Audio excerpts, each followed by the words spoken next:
black men being killed by police is somewhat normal in this country. Like, oh, it's happened again. My name is James Austen. I'm 27 years old.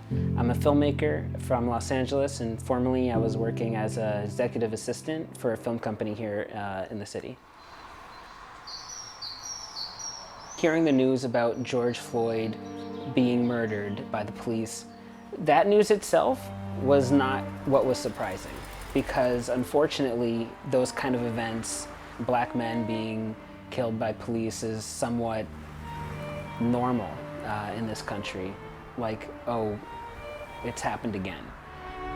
But the thing that was surprising was seeing the response around the country, and that people were going out into the streets and protesting in a bigger way than we had ever seen before.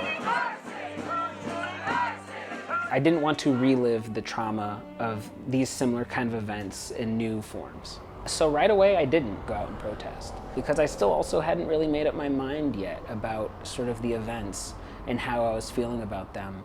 But then also just the caution around not wanting to also be involved in spreading the coronavirus.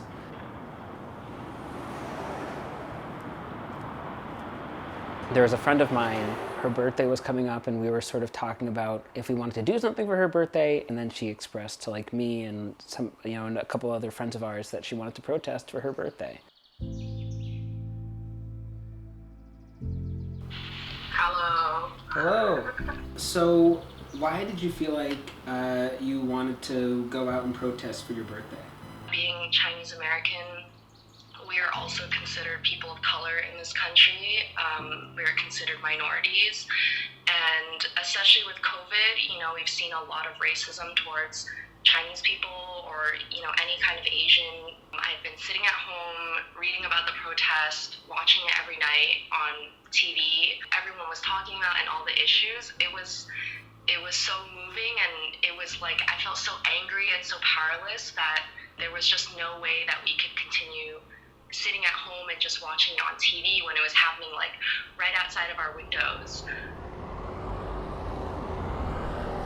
I definitely grew my respect, I think, for her, that she wanted to do something, sort of higher than herself. So we all met up at City Hall and added our bodies to the crowd. And there is some people who were giving speeches on the steps of City Hall. We're coming together to demonstrate in a respectable, peaceful way. And then at one point, everybody started to march. There was a sort of a biker group that had sort of joined in with the protesters and were riding alongside of us.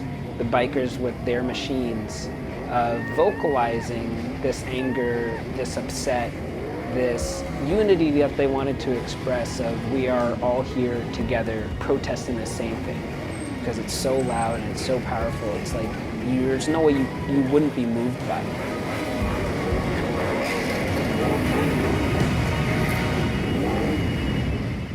Earlier this year, when I was working as an executive assistant, I was helping research on a television series that was about the Black Panther organization, which was founded by Huey Newton, like 1967. Seeing what was happening with George Floyd and what was being called for, sort of upsetting in a way, was that 1967, the Black Panthers were founded because of the violence that was inflicted on black people in their community by the police. And that's exactly what they were protesting and demonstrating for, and that was 53 years ago.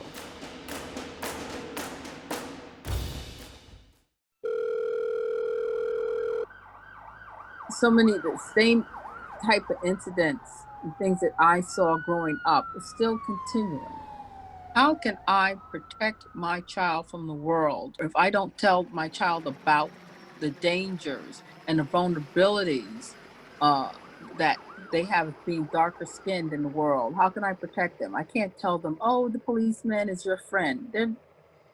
I wish I could. I have to tell, this is a speech that almost all Black parents have to have with their children.